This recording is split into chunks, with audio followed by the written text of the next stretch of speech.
श्री कृष्ण लीला का चिंतन में ब्रह्मा जी द्वारा की गई स्तुति एवं प्रार्थना।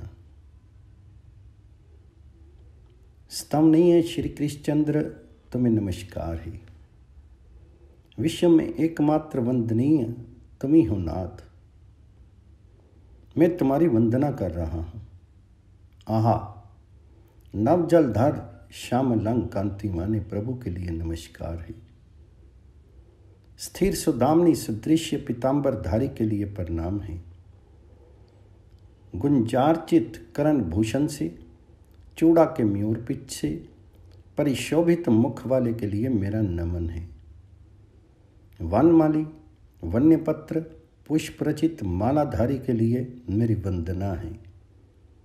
नन्हे से करतल पर दधि मिश्रित अन्न का ग्रास, कक्ष में क्षेत्र में श्रृंग, कटी की फैट में वेणु, इन असाधारण चिन्हों से अप्रतिम शोभाशाली के लिए नमस्कार है। इन लघु कोमल पाद पदम वाले प्रभु के लिए प्रणाम है।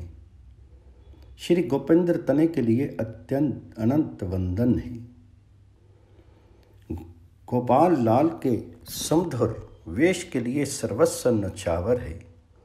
और कुछ नहीं नाथ, बस तुम्हें ही अनंत काल तक प्राप्त होने के लिए, तुम्हारे ही शीतल शंतम चरण सरोज का अखंड आश्रय प्राप्त करने के लिए तुम्हें मेरे असंख्य नमस्कार हैं। श्री कृष्णचंद्र इस प्रकार पिता में की स्तुति आरंभ हुई।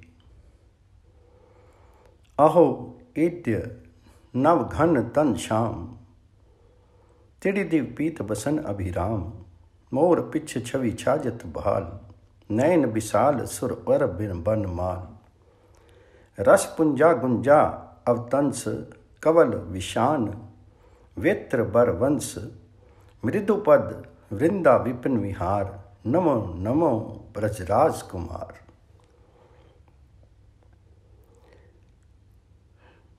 नौमी इड्ड घन श्याम शरीरा, तिड़ि दिव पीत लसत कटि चीरा, गुंज माल कुंडन श्रुति सोहत, मोर पिछ माथे जग मोहत, श्रीमुख पंकज अति छविकारी, मैन कोटि छवि तापर पारी, बन भव माल विसद उर राजे, पानी कवल धरी अति छवि छाचे, धरे बैंत अरु बैनु विमाना, मृदु पद लस कल्याण निधाना, नंद सुमन तुम प्रभु गुण भारी, प्रणवो बार बार असुरारी।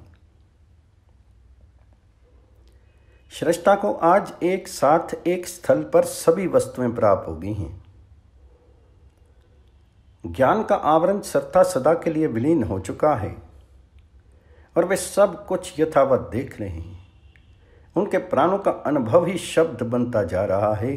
प्रत्येक अनुभूति ही स्तमन के शब्दों से झरझर के बाहर बिखरती जा रही है। इससे पूर्व युग युग के आरंभ में वेद ज्ञान का विस्तार होते समय न जाने कितनी बार स्वयं उनके मुख से ही इस परम सत्य सिद्धांत का प्रकाश हो चुका है।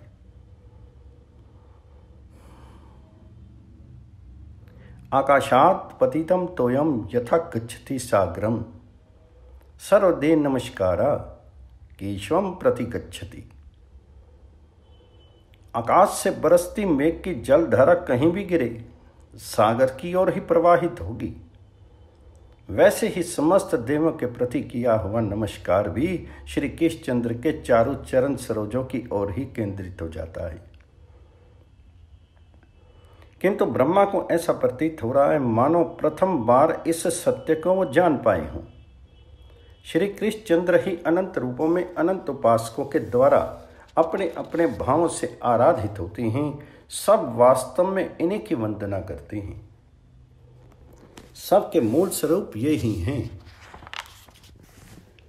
इस ज्ञान की उपलब्धि उन्हें आज हुई हो, इसलिए उल्लसित होकर वे श्री कृष्णचंद्र को स्तमनीय कहकर संबोधित कर रहे हैं।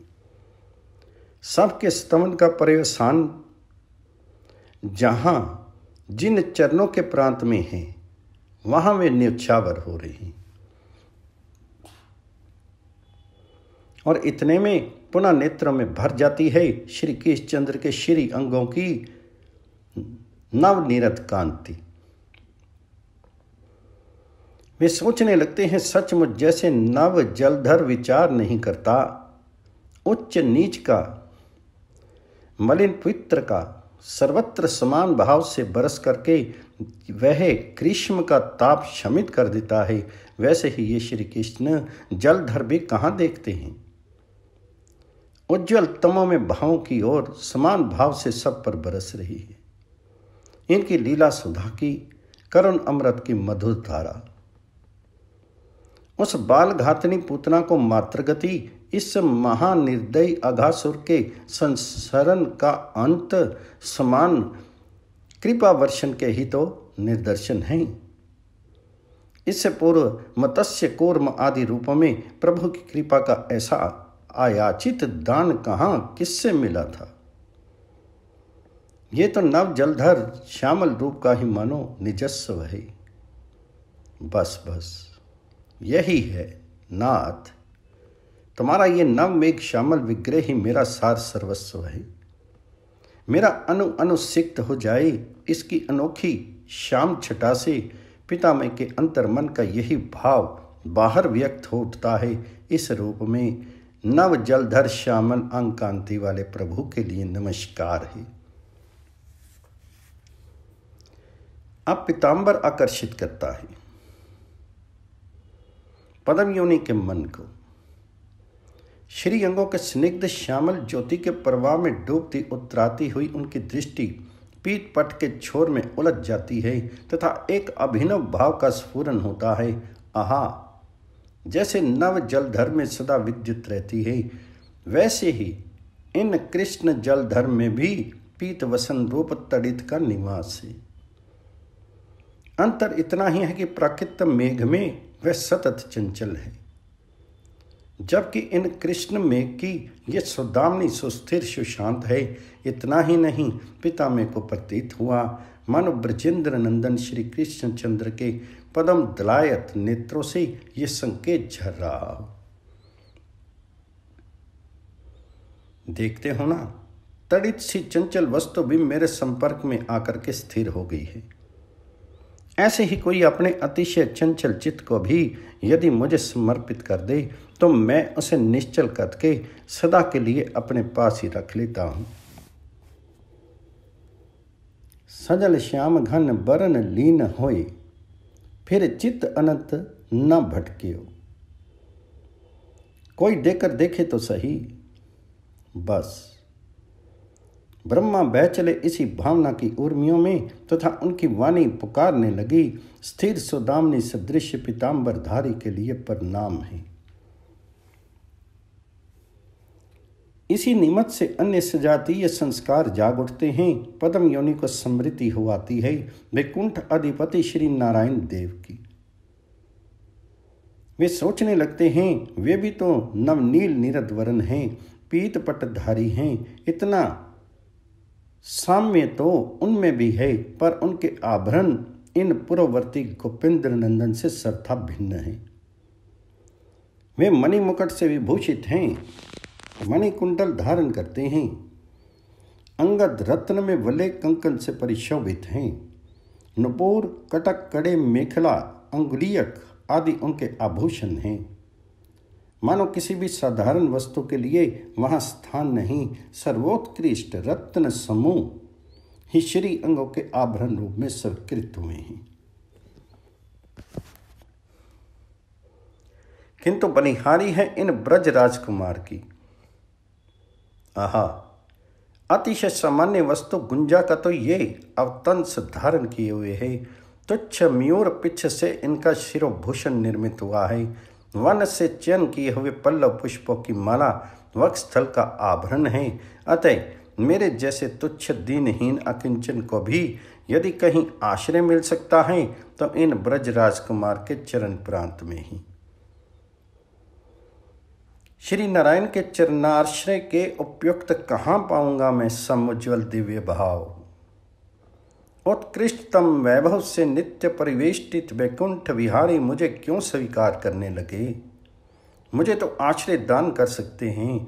म्यूर पिछधारी ब्रज विहारी ही इसी भाव से भावित होकर श्रेष्ठता कह उठते हैं।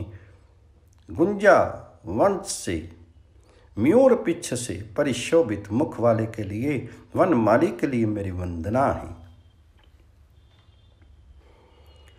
ब्रह्मा के समक्ष जब इन वन माली ब्रज लीला विहारी का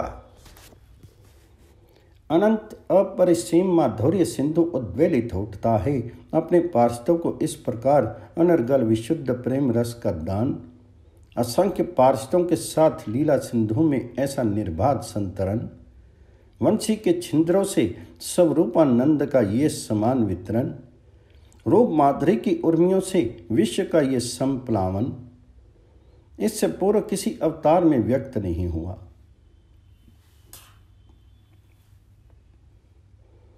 उन गोवत्सों का सिर सूंघना, मुख चुंबन करना, अपने कर करनों से हरित मृदुल तृण का संचय कर ग्रास देना, अपने अंजलि पुट में जल भर करके उनके मुख में अपना आर्द्र पीतांबर निचोड़ करके उनकी तृषा शांत करना, अगणित गोप शिष्यों से प्रत्येक की रुचि का पूर्ण आदर करना, पार्षदों के प्रति ये प्रेम व्यवहार पहले कभी प्रकट नहीं हुआ। असंख्य पार्षदों के साथ लीला माधुरी का ऐसा प्रकाश कभी नहीं हुआ था। वेणु माधुर्य का वितरण, वंशी से दिव्य अति दिव्य रस बरसा करके स्थावर जंगम को विमोहित करने की अनोखी क्रिया भी पहली बार हुई है। सुर असुर नर नाग पशु पक्षी रूप सुधा का पान कर विमुग्ध हो जाएं, इसमें कहना ही क्या है। स्वयं ब्रजेंद्र नंदन भी अपने ही रूप से आप विमुग्ध हो उठे। ऐसी उन्मादक रूप माधुरी भी व्यक्त हुई है इसी बार। आकाशपथ से पितामह को इसी अपरिसीम रस सागर का एक बिंदु मात्र उपलब्ध हुआ था। उन्हें देख गए थे ब्रज राजकुमार विचित्र वेश में सखाओं के साथ पुलिन पर भोजन करते हुए।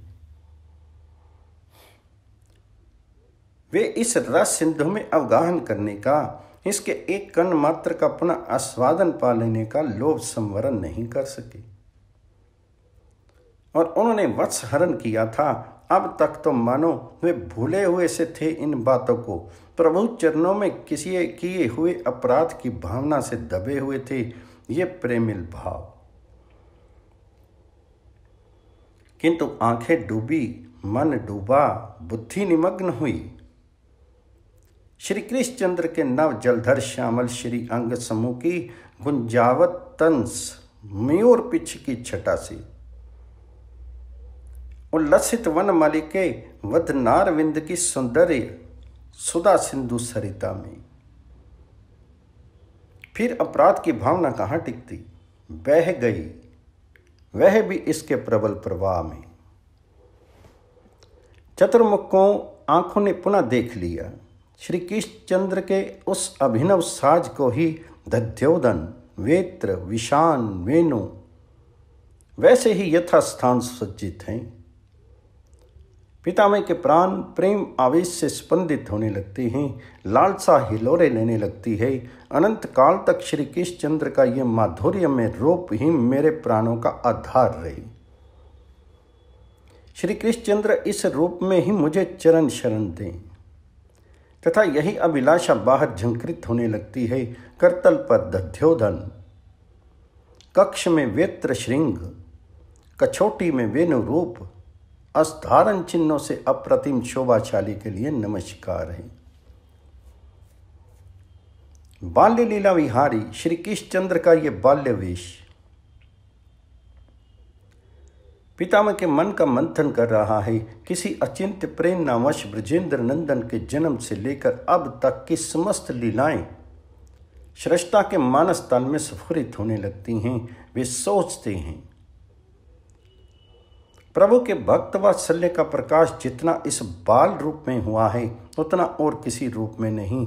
आहा, वात्सल्यवती गोप सुंदरियों के गोपों के मनोरथ पूर्ण करने के लिए ब्रजेंद्र नंदन ने कैसी कैसी मनोहर लीलाएं की। ब्रजपुर रंधियों के गृहों में जाकर के प्रत्येक की रुचि का अनुसरण करते हुए नवनीत हरण की अभूतपूर्व लीला इस काल बाल रूप में ही संपन्न हुई। इन पर ब्रह्म पुरुषोत्तम ने वात्सल्यवती जननी यशोदा के दिए हुए बंधन को स्वीकार किया। इस बाल रूप से ही युगम अर्जुन वृक्षों को आयाचित अतुलनीय कृपा का दान मिला। इन दाम बंधन में आए हुए बाल्य लीला रसमत प्रभु के द्वारा ही।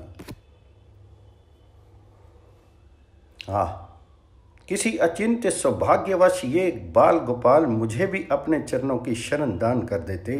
गोप गोपियों की भांति मुझे भी बाल कृष्ण के चरण सल्लालन का वक्षस्थल पर इन पुण्य पद पल्लवों के स्थापित करने का अधिकार मिल जाता तो चिर जीवन की एकमात्र साध पूरी हो जाती। मैं कृतार्थ हो जाता। इससे पूर्ण अपने चरण दर्शन के दुर्लभ अवसर प्रभु श्री कृष्णचंद्र ने दिए अवश्य हैं, पर उस समय आज की भांति सुख सेवे चरण कहाँ।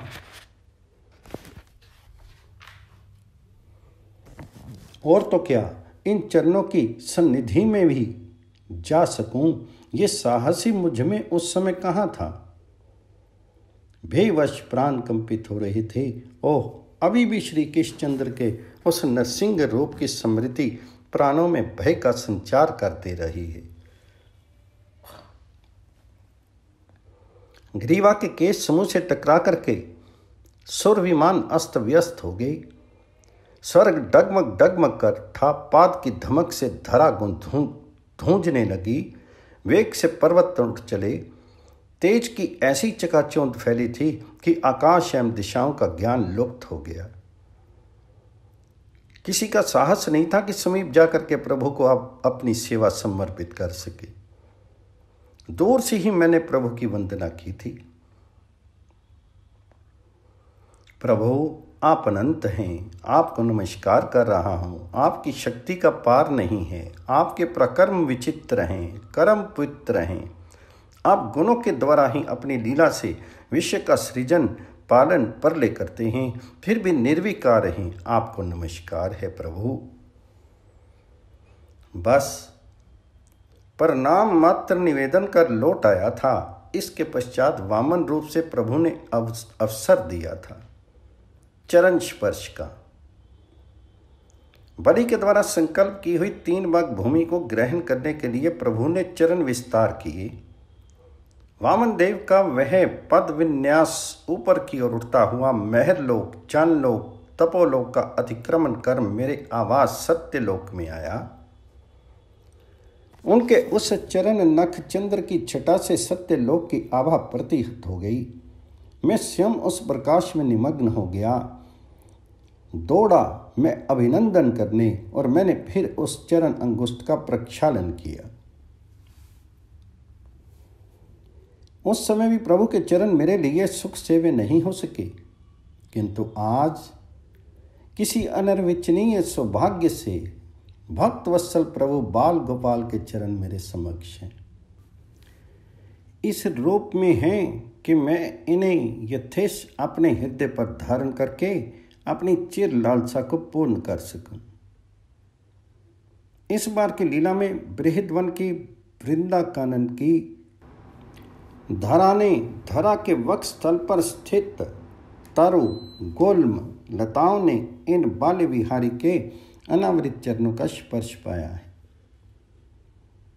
और तो क्या, कीट पतंग भृंगों ने भी उड़ उड़कर इन चरण सरोरोह का मधुर मनोहारी घ्राण प्राप्त किया है। स्पर्श सुख से वे उन्मत्त हुए हैं। प्रभु मुझे भी इस बार वंचित नहीं ही रखेंगे। पर मेरे लिए तो मर्यादा की रोक लगी है।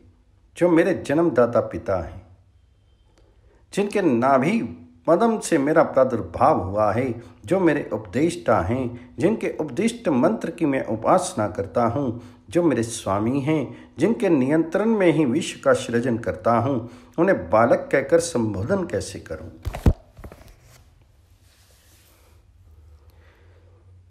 इन पिता गुरु स्वामी को पहले बालक बतला करके फिर चरण शरण दान की प्रार्थना कैसे करूं?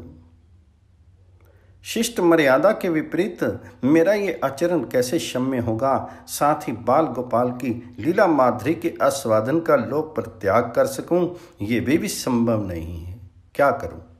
कैसे कहूं प्रभु से? इस प्रकार क्षण भी नहीं लगा। पिता में इतनी अधिक बात सोच गए, वे व्याकुल हो उठे। फिर तो श्री कृष्ण चंद्र की कृपा शक्ति ने अपने आप श्रेष्ठता की भावना को अक्षुण्ण रखते हुए ही बाल्य भाव के उपयुक्त शब्द योचना कर दी और चतुर्मुख के मुख से निकल पड़ा, इन लघु कोमल पाद पदम वाले प्रभु के लिए प्रणाम है। ये सब हुआ, किंतु श्री कृष्ण चंद्र के चरणों की शरण पा लेने के लिए भी एक पद्धति है। उसका अनुसरण शरण चाहने वालों के लिए ही अनिवार्य है। चतुर्मुख इससे अपरिचित हों ऐसी बात नहीं है। उन्मुक्त गगन में उड़ते हुए राजहंस को देख करके पकड़ लेने की, पकड़ करके अपने उद्यान के सरोवर में अथवा सुंदर से पिंजर में रुद्ध रखने की लालसा कितनों को ही हो सकती है, पर उसे सचमुच पकड़ लेने की सामर्थ्य सब में नहीं होती, नहीं हो सकती।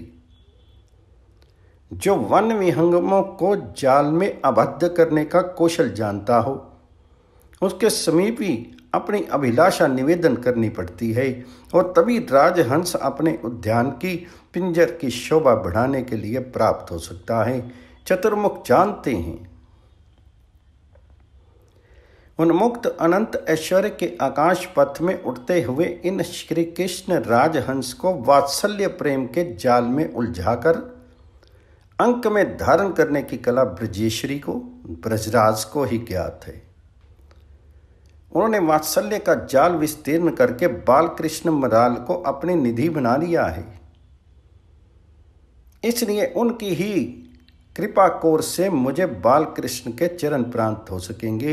इन मृदुल चरणों का सेवा अधिकार मिल सकेगा। श्रेष्ठता के अंतर हृदय में ये भाव लहराने लगते हैं, ओह कैसे पाऊं ब्रजरानी का, ब्रजेश्वर का पुनीत आशीर्वाद। उनकी कृपा भरी दृष्टि की एक छाया। मैं देव शरीर से उनकी वंदना भी करने जाऊं तो वे संकुचित हो उठेंगे। नहीं नहीं, उनके वात्सल्य पूरित चित्त में अपने नील सुंदर के लिए आशंका उत्पन्न हो जाएगी। ये तो एक नया अपराध बन जाएगा। फिर क्या करूं? अच्छा, एक उपाय है। किसी भी विद्या के पारंगत महानुभाव का स्मरण मात्र ही वैसे अभीष्ट उद्देश्य की सिद्धि में सहायक होता है।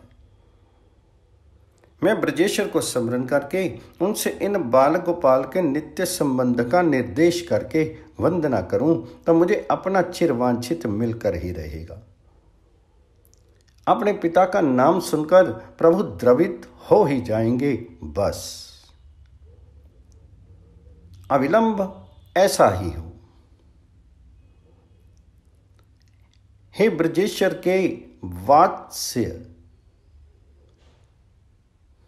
वात्सल्य जाल में उलझे हुए बंधे हुए बाल गोपाल, हे ब्रजेश्वर के वात्सल्य जाल में उलझे हुए बंधे हुए बाल गोपाल, तुम्हारे योगेंद्र मुनिंद्र मनमोहन के ऐसे वेश के दर्शन इसी लीला में हुए।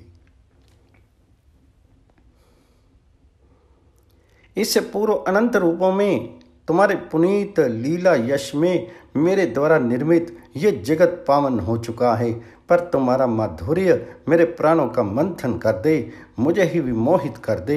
ये इसी बार इसी लीला में हुआ नाथ। मेरे प्राण आकुल हैं प्रभु, तुम्हारे चरण सरोवरों की शीतल छाया प्राप्त कर लेने के लिए।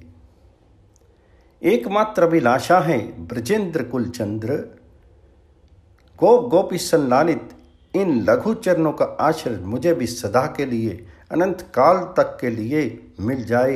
इतनी सी कृपा कर दो ब्रजराज नंदन। जगत श्रेष्ठता की ये भावना ही सिमट कर इन शब्दों में परिणित हो जाती है। श्री गोपेंद्र तने के लिए अनंत वंदन हैं। अस्तो भाव की तरंगों पर बहते हुए ब्रह्मा ने कुछ ही शब्दों में अपनी अभिलाषा श्री कृष्णचंद्र के पाद पद्मों में निवेदित कर दी। इसी समय ब्रज राजकुमार के अर्निम अधरों पर मंद स्मित की एक लहर सी आई।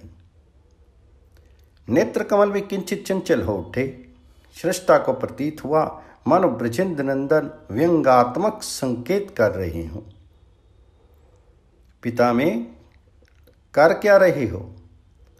कहाँ तो तुम जगत ऐश्वर्य अधिपति और कहाँ मैं एक वनवासी गोप का पुत्र। अरे तुम तो पुरातन पुरुष ठहरे और मैं एक शिशु हूँ। तुम हो वेद का अर्थ तात्पर्य जानने वाले परम विद्वान, सदाचार परायण, और कहाँ मेरा ये जीवन कि मैं गोवत्सों का चरवाहा हूँ। इसलिए वेद अध्ययन का सौभाग्य तो मुझे मिलने से रहा, सर्था अध्ययन शून्य हूँ मैं। स्मृति के आचार की गंध भी मुझ में नहीं। मैं जानता ही नहीं, बैठे खड़े घूमकर चाहे जैसे भात का ग्रास मुख में रख लेता हूं। और देखो ना, तुम तो माया जानने वाले हो, परम सुखी हो, साक्षात परमेश्वर ही हो।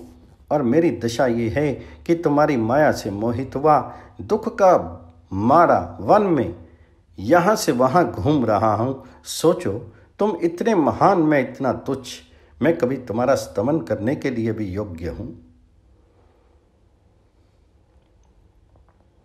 आखिर मेरे प्रति इतनी विनय क्यों? विशेषता मेरे इस काले शरीर के लिए तुम्हारे मन में इतना आकर्षण क्यों है? इसमें तुम्हें क्या दिख रहा है? अपने वेद ज्ञान के आलोक में देख करके इसमें यदि कोई तत्व रहस्य है तो उसे बताओ तो सही। पद्म योनि की आंखों ने ब्रजेंद्र नंदन की भोरी चितवन में इस इंगित की कल्पना कर ली और वे विहल हो उठे। आठों नेत्रों में एक पश्चातापपूर्ण आरती भर आई और इंगित का उत्तर दैन्य भरे इंगित में पहले उन नेत्रों ने ही दे दिया। नाथ नाथ बहुत हो चुका, अब मुझे विमोहित मत करो। ब्रज राजकुमार, मेरे लिए तुम ही एकमात्र अवलंब हो। तुम्हारा श्याम कलेवर ही मेरे जीवन का आधार है, रहेगा। हे महामहिम, कैसे बताऊं तुम्हारी एवं तुम्हारे इस श्याम कलेवर की महिमा को। सच तो यह है कि सदा जगत सृजन में ही निरत मेरी बुद्धि मेरे मन में समर्थ नहीं कि उसे स्पर्श कर सके। वाणी तो करेगी ही क्या, इतना ही कह सकता हूं कि बस फिर तो पिता में की वाणी पुनः चंचल हो उठती है और वे कहने लग जाते हैं, देख तुम्हारा ये श्री विग्रह अपने सज्जनों की अभिलाषा के सर्था अनुरूप है। भक्तों की अभिलाषा में ही ये तुम्हारी अभिव्यक्ति है। विशेषता इसका प्रकाश तो मुझ पर अंधे करने के लिए ही हुआ है। ये पंचभूतों की रचना कदापि नहीं है नाथ, ये तो अपकृत विशुद्ध सत्य में है। अन्य की बात दूर, मैं स्वयं समाधि में स्थित होकर भी इस सच्चिदानंद विग्रह की महिमा नहीं जान सकता।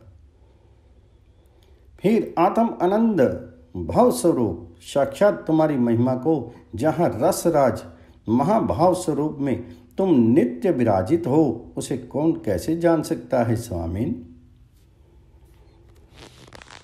देव देव है दीन दयाला, ये नर वपु तब प्रगट कृपाला। गोचर नयन मेयन मनहारी, ये अवतार धर्यो सुखकारी।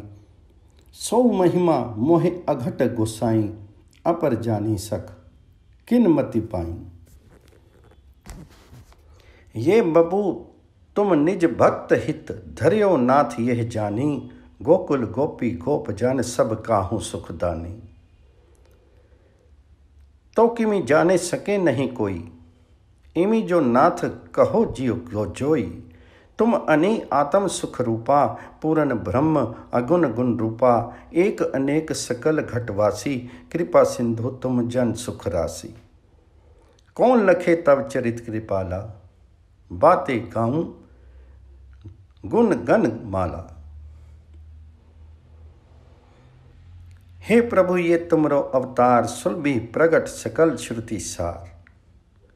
मुँह पर परम अनुग्रह करियो, किधो भक्तन की इच्छा धरियो, या की महिमा नहीं कहीं परे, मोह से जो अनेक पची मरे।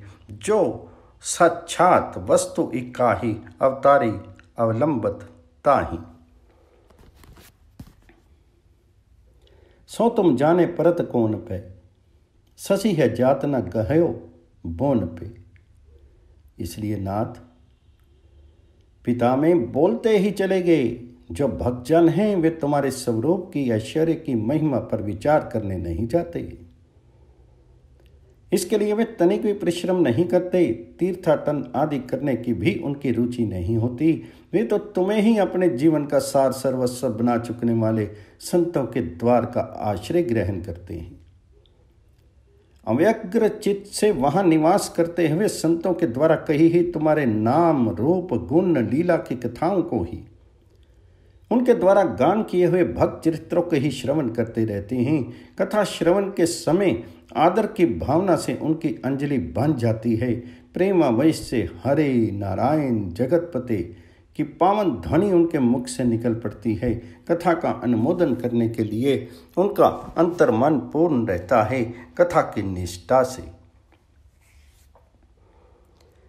इस प्रकार काय मनोवाक्य से वे तुम्हारी चर्चा को ही जीवन का सार सबल बना लेते हैं। उनके आदर की वस्तु एकमात्र तुम्हारी कथा ही रहती है। उनके प्राण धारण का अवलंबन केवल तुम्हारी चर्चा ही बच रहती है, और बिना ही परिश्रम उन्हें कथा श्रवण का ये परम सौभाग्य प्राप्त रहता है। संतों के द्वार पर वे संत अनृत के भय से, इंद्रियों की चंचलता, बहिर्मुखता के डर से अथवा तुम्हें ही प्राप्त हो जाने के कारण उनके लिए सदा सर्वदा समस्त प्रयोजनों का अभाव हो जाने से अन्य प्रसंगों में मौन रहने पर भी तुम्हारे नाम रूप गुण लीला का कीर्तन किए बिना रह नहीं सकते। इसलिए तुम्हारी चर्चा अतिशय सुलभ रहती है उन संतों के निकट निवास करने वालों को। जीवन का प्रत्येक क्षण बीतता है तुम्हारी कथा के संबंध को लेकर ही, तथा इसी का परिणाम ये होता है कि हे नाथ, हे अजित, जो तीनों लोक में किसी भी उपाय से किसी के द्वारा भी वश में किए नहीं जा सकते, वे भी तुम उनके द्वारा, तुम्हारे वार्ता श्रवण प्रायण जनों के द्वारा, इसके अतिरिक्त अन्य कोई भी साधन न करने पर भी प्राय वश में कर लिए जाते हो। भक्तों द्वारा आचारित इन जीवनचर्या को तो आप लेते हैं, परमार्थ के पथ में इस भक्त पद चिन्ह का ही अनुसरण करते हुए अग्रसर होते हैं। वे चाहे कोई भी हों, उनके लिए ऐसी बात होकर ही रहती है। प्रभु ज्ञान विषय प्रयास परिहरे, तुम्हारी कथा विषय मन धरे, जैसे सुंदर संत तुम्हारे, कथा अमृत के बरसन हारे। तिन पे सुने श्रवण रस भरे, मन बच करम वंदन पुनि करे, बैठे ठोर कथा रस पीवे, जे इही भांति जगत में जीवे। अहो अचित तिन करी तुम जीते, ज्ञानी डोलत भटकत रोती। नैन रूप श्रुति कथा सुहानी, मुख का नाम रटत सुखदानी, यही विधि जे जीवत जग प्राणी, ते कृत कृत्य भय मैं जानी, तीनी लोक में अजित अनंता, तिन जितेऊं तुम कहूँ भगवंता, तब गुण कथा अमृत अति पावनी, गलित सूर मुख ते मन भावनी, निसी दिन पान करत मन लाए, जन्म लाहूं तिन ही इक पाए।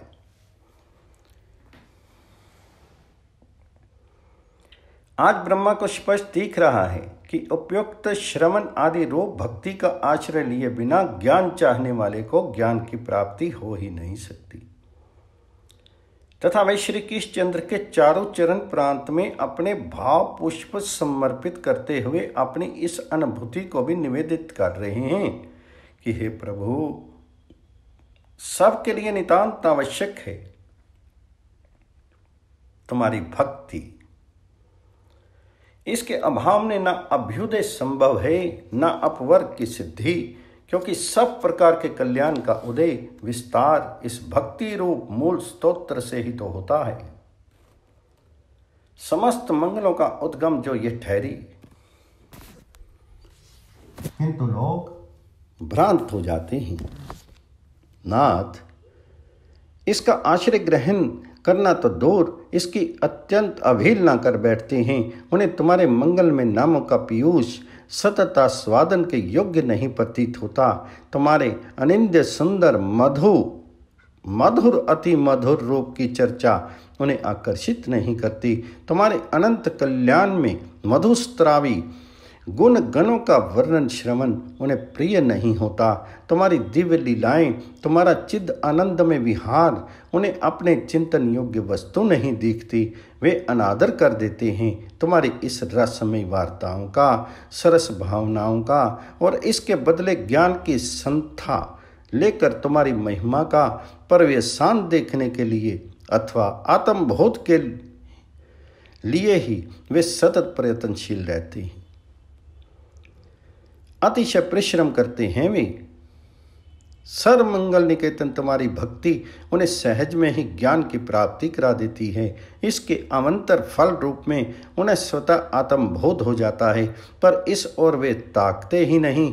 वे तो भक्ति की उपेक्षा करके केवल ज्ञान लाभ के लिए ही अथक श्रम करते रहते हैं, किंतु इतना करने पर भी प्रभु ज्ञान की आलोक माला उनके मानस तल को, उनकी बुद्धि को उद्भासित नहीं करती, अपितु परिणाम में हाथ लगता है केवल क्लेश ही क्लेश,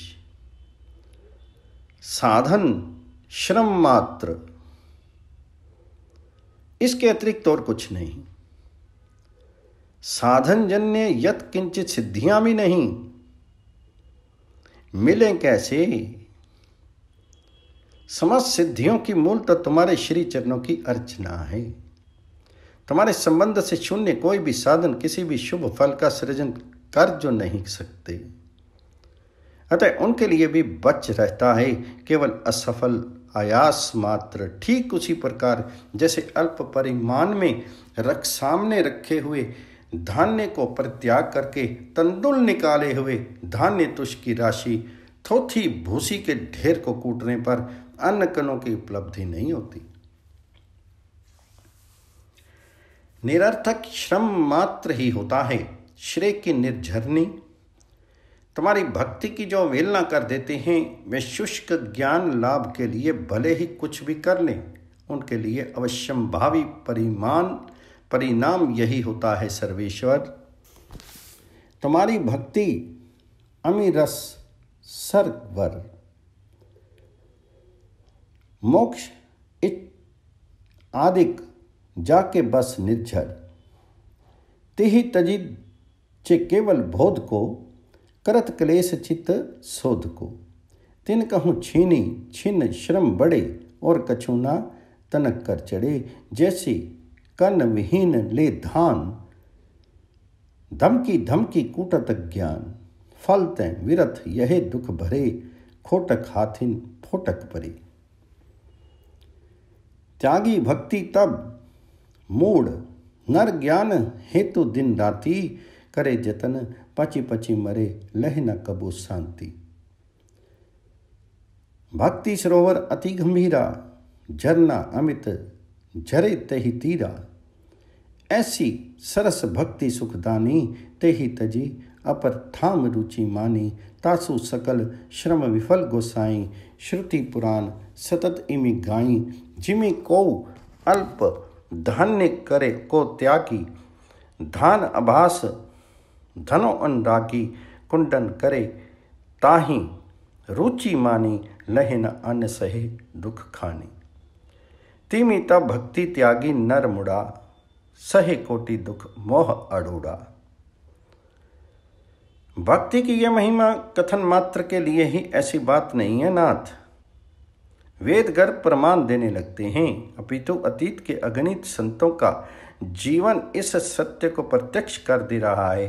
हे भूमन, अप्रछिन्न प्रभु तुमसे छिपा ही क्या है। तुम संपूर्णता सब कुछ जानते हो। मेरे द्वारा निर्मित इस जगत के प्रवाह में एक नहीं बहुत से योगीगण हो चुके हैं जिन्होंने योग के ज्ञान के साधनों को अपनाया था। साधन की चरम उत्कर्ष दिशा में वे अवस्थित भी हो चुके हैं, फिर भी ज्ञान की ज्योति नहीं जग सकी। हृदय तल आलोकित नहीं हो सका ज्ञान सूर्य की रश्मियों से, और तब वे लौटे इस पथ से तथा भक्ति मार्ग राजमार्ग का अवलंबन किया उन्होंने। अब उनके जीवन की धारा तुम्हारी ओर बह चली। समस्त इंद्रियों का व्यापार होने लगा तुम्हारे उद्देश्य से ही। उनकी सब चेष्टाएं समर्पित होने लगी तुम्हें ही। इस कर्म समर्पण ने शीघ्र ही मन का मैल धो दिया। तुम्हारी कथा सुनने के प्रति आदर जाग उठा तथा संत समागम का सौभाग्य लाभ करके वे सतत तुम्हारी कथा सुधा में ही निमग्न रहने लगे। कथा अमृत पान के अनिवार्य परिणाम स्वरूप भक्ति का उन्मेष हुआ। फिर तो स्वरूप ज्ञान होने में विलंब ही क्या था, वह तो स्वतः हो गया। इस प्रकार अनायास अतिशय सुगमता से उन्होंने तुम्हारे परम पद की प्राप्ति कर ली। हे अच्युत, सर्था उचित ही है ऐसा होना। तुम्हारी भक्ति का आश्रय कर लेने के अनंतर कोई भी व्यक्ति अभीष्ट सिद्धि से च्युत हो जाए, ये संभव जो नहीं।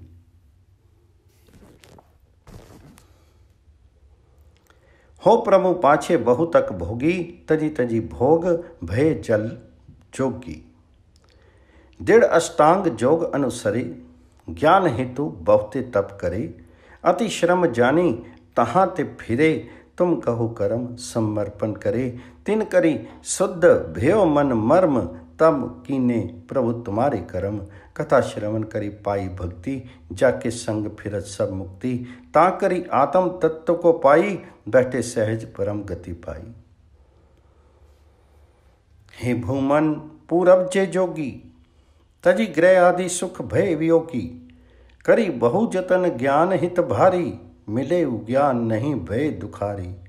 पीछे निज इहाँ सब जेती, तुम ही समर्पी मन बच तेती।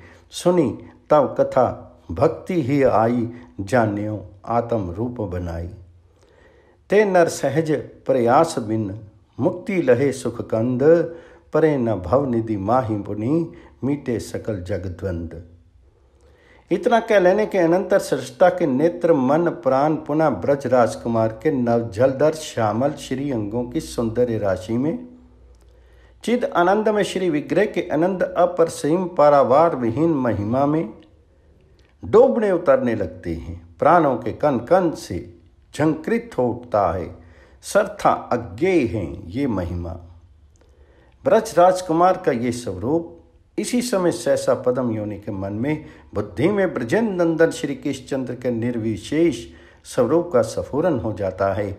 मानो और छोर विहीन रस सिंधु में बहते हुए को एक सुदूर देश में ज्योतिर्मय चिन्ह में तट की रेखा सी दिख जाए। पर ये स्वरूप भी गे थोड़े हैं, इसमें भी अथ इतिजो नहीं, इसे भी कैसे जाना जाए। फिर आत्मा व अरे तिष्टव्य, आत्मा का दर्शन करें। मन सेवा अनुदृष्टव्यम, मन के द्वारा बारंबार आत्मा का अनुसंधान करें। इन श्रुतियों का क्या तात्पर्य है? इस प्रकार वेद गर्भ के मन में मनोशंका जागी और इसका स्वयं समाधान करते हुए अपने इस निर्णय को भी ब्रजेंद्र नंदन के पाद पद्मों में निवेदन करने योग्य वस्तु समझ करके वे कह उठते हैं, प्रभु अज्ञेय है तुम्हारे दोनों स्वरूप ही, सविशेष सगुण, निर्विशेष निर्गुण, दोनों ही नहीं जाने जा सकते नाथ। तथापि निर्निवेशेष की महिमा का प्रकाश इंद्रियों का प्रत्याहार किए हुए मनुष्यों के सम्यक शुद्ध चित्त में हो सकता है स्वामीन, किंतु तुम्हारी ये अभिव्यक्ति चिदाभास से होने वाले प्रकृत वस्तु के ज्ञान के समान नहीं है, नहीं हो सकती।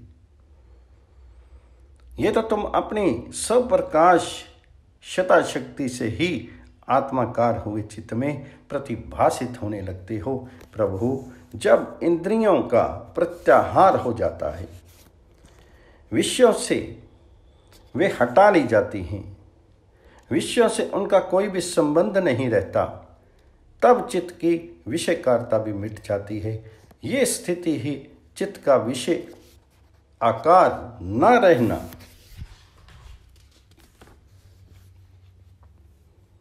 आत्मकारता है। इस प्रकार सर्वविध विकार एवं विषय संबंध से शून्य आत्माकार हुए चित्त में ही तुम्हारे स्वप्रकाश निर्विशेष स्वरूप की अभिव्यक्ति होती है, हो सकती है। नाथ, आत्मसाक्षात्कार आत्माकार चित्तवृत्ति में तुम्हारा ये निर्विशेष स्वरूप प्रकाशित हो जाता है। इस कारण ये ज्ञेय है और चिद्ध भास से ये प्रकाशित होने का ही नहीं, इसलिए ये अज्ञेय है। भूमन,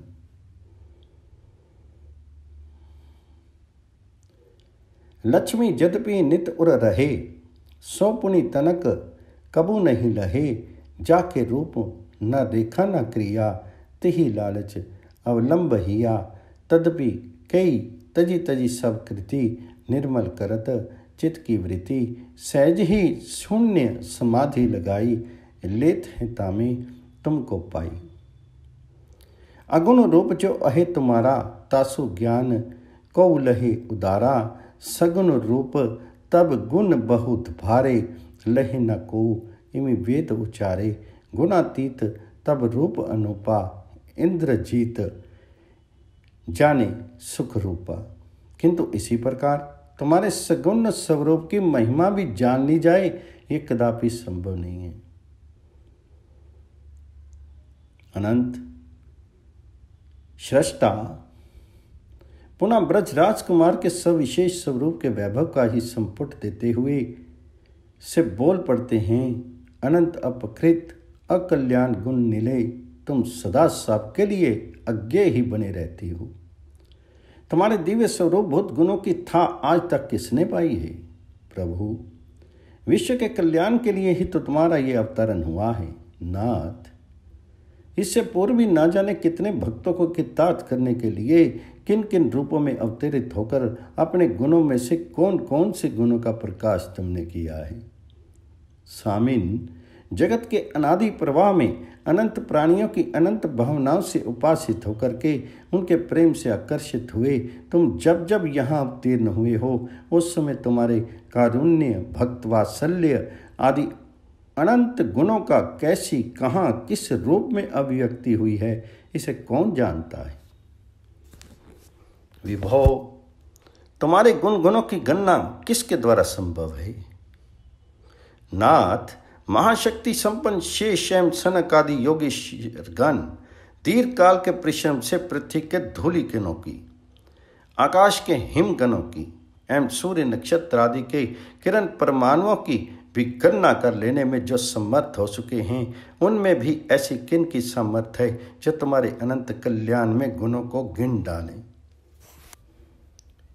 पे ये सगुण स्वरूप तुम्हारो, हाँ मन खोयो जात हमारो, ये अद्भुत अवतार जो लेत, विश्व ही प्रतिपालन के हेत, नाम रूप गुण कर्म अनंत, गणत गणत को लहे न अंत, धरनी के परमान जितेक, हिमकन उडगन गगन तितेक। काल ही पाई निपुण जन कोई, तिन ही कने असमर्थ होई, ए परि सगुण रूप गुण जिते, काहू पे कही परत न दिते। ये संख्यात सगुण बपु देवा, नहीं को जानू सके तब बेवा, गुण अचिंत महिमा सुख सागर, जग पालन कारण ब्रज नागर, तब गुण गनी न सके सत सेवा, सतशेषा जिनके बहुमुख अहे अशीषा, भूरज गगन ऋक्ष गण जेते, वर्षा बूंद परे गण केते, हिमकन व्यू जहाँ लगी आही, गने निपुण को अति चित चाही, विपुल काज करी गने कोई व्योम करन परमाणु, तद्यपि तब गुण गगन को नहीं समर्थ जग जानू। ये कहते कहते ही सृष्टा के मन में भक्ति का स्तोत्र उमड़ चलता है। ब्रज राजकुमार के कल्याण में गुणों की समृद्धि आत्म समर्पण के भावों को उद्बुद्ध कर देती है और वह कहने लगते हैं, अतएव हे करुणा बरनाली, आवश्यकता नहीं है कि तुम्हारे गुणों की गणना करने की, बस किसी प्रकार तुम्हारी अनंत कृपामयता पर विश्वास हो जाए। समय पर प्राप्त हुए सुख संपत्ति के समुदाय में, दुख दरिद्र के झंझावत में समान रूप से सतत तुम्हारी कृपा की निराविल धारा के ही दर्शन होने लगे और कदाचित ये ना हो सके कि तुम्हारी अनुकंपा की प्रतीक्षा ही जागृत हो जाए। कब प्रभु की कृपा मुझ पर ढलक पड़ेगी, इस ओर ही दृष्टि केंद्रित हो उठे। चातक जिस प्रकार निर्झर की, सरिता की, सागर की वारी धारा की ओर से मुंह मोड़ करके एकांत मन से स्वाति भूतों की ही प्रतीक्षा करता है, तृषा की ज्वाला से उस विहंगम के प्राण भले झुलस जाएं, पर अपने अभिलक्षित मेघ के अतिरिक्त किसी भी अन्य ओर वह ताकता ही नहीं। इस प्रकार सबको आशा पर त्याग करके तुम्हारी कृपा कनिका को पा लेने की उत्कंठा प्राणों में निरंतर जागृत हो जाए तथा जब तक तुम्हारी उस कृपा की अनुभूति ना हो तब तक घोर तप आदि से शीर्षीन करने के बदले जन्मांतर में अपने ही अर्जित विविध कर्म फलों को प्रारब्ध से प्राप्त होने वाले सुख दुख रूप भोगों को विकृति शून्य अम्लांचित से भोगते रहने की वृत्ति उदय हो जाए। साथ ही तुम्हारी स्फूर्ति होते रहने के कारण प्रेम भरे हृदय से, गदगद वाणी से, रोमांचित हुए शीर से अपने आप को तुम्हारे चरण सरोजों में समर्पित करते रहने की भावना अखंड रूप से बनी रहे। जीवन इस उपयुक्त दिनचर्या के सांचे में ही ढल जाए। जो कोई भी अपना ऐसा जीवन बना ले नाथ, फिर तो वह तुम्हारे चरण सेवा अधिकार को पा लेने का अधिकारी ही बन जाता है। प्रभु, जीवित पुत्र पितृ संपत्ति का अधिकारी हो जाए, इसमें आश्चर्य ही क्या है। भगवान, वंचित तो वे होते हैं जो मृत पुत्र हैं, पतित पुत्र हैं अथवा पोष्य पुत्र हैं। तुम विश्व पिता की संतान ही तो जगत के ये संख्य जीवगण हैं। इसमें तुम्हारे पाद पंकज का भजन जिनके जीवन का अवलंबन है वे ही तो वास्तव में जीवित हैं। उनका ही जीवन धारणा सफल है। वे ही तुम्हारे चरण सरोवरों की सेवा रूप महासंपत्ति के अधिकारी हैं। स्वामिन, तथा जो तुमसे विमुख हैं वे तो मृत ही हैं। भस्त्रा धोकनी में भी जो वायु आती जाती है, तुम्हारे चरणों से प्रांग मुख रहने वाले प्राणियों का सांस लेना ठीक ऐसे ही है। देव, व्यर्थ है इनका जीवन। अथवा ये पतित पुत्र की श्रेणी में हैं या तुम्हारी माया के पोष्य पुत्र हैं। प्रभु, ये पितृ संपत्ति के अधिकारी से वंचित रहेंगे ही रहते ही हैं। इन्हें कैसे मिले तुम्हारे भव ज्वालाहारी पादारविंद की शीतल शंतम छाया। और भगवान, ये तुम्हारे अनुग्रह के अनुभव में ही निमग्न रहने वाले अथवा तुम्हारी अनुकंपा के ही प्रत्याशा लिए बैठे रहने वाले, प्रारब्ध को निर्विकार भाव से भोगने वाले, तुम पर ही अपने काय मनोवाक्य से न्यौछावर होकर जीवन धारण करने वाले भक्तगण कैसे ना कृतार्थ हों। बिना परिश्रम बड़ी सुगमता से ही वे तो हो ही जाएंगे। तुम्हारे नलिन सुंदर चरण कमलों की सेवा प्राप्ति रूप महासंपत्ति के दाय भागी अधिकारी उनके अनादि संसरण का अनंत हो जाए, भावबंधन से मुक्त हो जाएं। तुम्हारे चरण आश्रय का ये अनुषंगिक फल भी उन्हें मिल जाए, इसमें तो कहना ही क्या है नाथ। ताते ता भक्ति अनुसरे तुम्हारी कृपा मनायो करे, कब मुँह पर नंद नंदन ढरही, मधुर कटाक्ष चित्ते रस भरही, निज प्रारब्ध कर्म फल खाई, अन आसक्त नेक न ललचाई, अरु अति तप क्लेश नहीं करें, श्रवण कीर्तन रस संचरें, यही विधि जिए सुबाह ही पावे, मरियो कहाँ को जगरन आवे। एही ते है जगदीश भक्ति सुगम, तब जीव कहूँ अपर न मोहि कछु दीस, भक्ति बिना है नंद सुत। जो नर चतुर होई जग कोई, तब कटाक्ष चाहे मन सोई, कब कटाक्ष करी हे जदु ना था, जे बंछे नित सुनी हरि गाथा, निज अर्जित जे कर्म पुराने, भल अरुमंद किए जस जाने, तस फल लहे करे जो भोगा, अन असक्त भोगे बिन सोगा।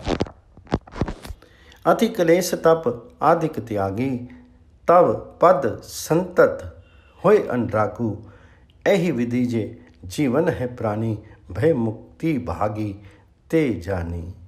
भक्ति रस से सिक्त हुए मन बुद्धि इंद्रियों का ये एक स्वाभाविक लक्षण है। मान का सर्था अभाव होकर के सच्चे दैन्य का संचार हो जाए, अपनी हीनता का दोषमयता का भान होने लगे। पिता में इसी स्थिति में आ पहुंचे। इसके अतिरिक्त ब्रज राजकुमार के अमृत सेंधी अध्रों पर एक समित नित्य विराजित रहता है। उनके दृगों में एक विचित्र स्पंदन की रेखा सी सतत रहती है। कब क्या अर्थ रखते हैं ये, इसका अंत आज तक किसी को मिला ही नहीं। हाँ, भगवत अर्पण में इन समित एवं स्पंदन की छाया रहती है तथा दर्पण के अनुरूप इस छाया से प्राणों में कुछ न कुछ अभिनव संकेत झर पड़ता है। प्रत्येक के लिए प्रत्येक झांकी में ही यही बात पद्म योनि के लिए हुई। उन्होंने देखा श्री कृष्णचंद्र के चारों चंचल नयनों की ओर, मंद समित की ओर, और देखते ही उनके मन ने इस बार एक नया अर्थ ले लिया। उनसे ये मानो कह रही हूँ, पिता में मेरे भक्त तो तुम भी हो, अतः मेरे महासंपत के दाएं भाग भी तुम ही हो। फिर तो वेद गर्भ व्याकुल हो उठे इस भावना से। अपनी दीनता तुच्छता, ब्रज राजकुमार के असम और धर्म ऐश्वर्य की स्फूर्ति, उनके प्रति किए हुए अपराध की स्मृति, आत्मग्लानि, एक साथ अनेक भावों का प्रवाह बह चला उनके अंतस्थल में। इसलिए स्तवन की धारा भी बदल गई और वे कहने लगे, ओ प्रभु, भक्त मैं नहीं हूँ नाथ, होता तो मेरे द्वारा ऐसी धृष्टता नहीं होती, मैं ऐसी मूर्ता नहीं कर बैठता। स्वयं देख लो अंतर्यामिन, मेरी दुर्जनोचित चेष्टा की मूर्ता की सीमा नहीं रही है। तुम सर्व कारण हो, इस नाते एवं साक्षात संबंध से भी तुम मेरे पिता हो। तुम्हारे नाभि कमल से ही तो मैं उत्पन्न हुआ हूँ देव। भला आपने पिता के प्रति सो भी उस समय जब वे सुखपूर्वक अपने सहचरों के साथ भोजन कर बैठे हों, ऐसा अपराध करने वाले से बढ़कर दुर्जन और कौन होगा। और मेरी मूर्खता का तो कहना ही क्या है प्रभु, देखो सही, तुम अनंत अपरिच्छिन्न ऐश्वर्य हो, तुम्हारे स्वरूप ऐश्वर्य महिमा आदि का अंत नहीं है, तुम्हारा सब कुछ अपरिसीम है, परमात्मा हो तुम, नियामक रूप से सर्वत्र सबके बाहर भीतर अवस्थित हो, आत्माओं के भी आत्मा हो तुम। इतना ही नहीं, तुम सर्व मायाधीश हो स्वामिन, शेष शंकर आदि भी तुम्हारी माया से विमोहित हो जाते हैं। भला ऐसी महामहिम सर्व कारण सर्व नियंता सर्व मायापति तुम पर अपनी माया का विस्तार करने चला था। मैं तुम्हें अपनी माया से मुक्त करके तुम्हारे वैभव का दर्शन करने की इच्छा की थी।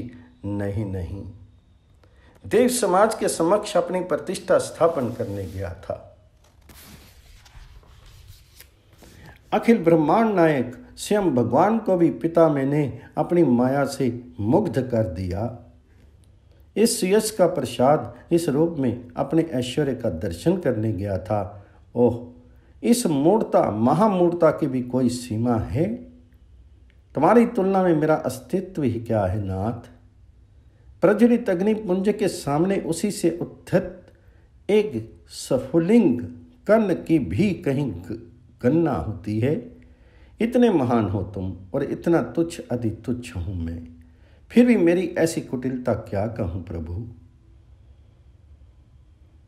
देखूं नाथ दुर्जनता मेरी, महिमा चह्यो चह्यो प्रभु केरी। अंगनी ते विस्फुलिंग जगे ज्यों जगे, अग्नि ही विभव दिखावन लगे। पट विजना ज्यों पंख डुलाई, लियो चहत रवि मंडल छाई। और सुनो प्रभु उपमा आछी, गरुड़ ही आंखें दिखाएं माछी। देखूं ईस दुष्टा मोरी, क्षमा कहाँ लगी बरनो तोरी। तुम माई के ईस नियंता, पुनि मायापति हरीश भगवंता। मैं मति मंद अल्प निज माया, सो प्रभु को मैं आनी दिखाया। ता करी तब ऐश्वर्य में, देखन चहो अनंत। किमी देखूं मैं मूढ़मति, तब महिमा को अंत। बाल कृष्ण भगवान जी की जय। यशोदा मैया के लाल की जय। नंद के गोपाल की जय।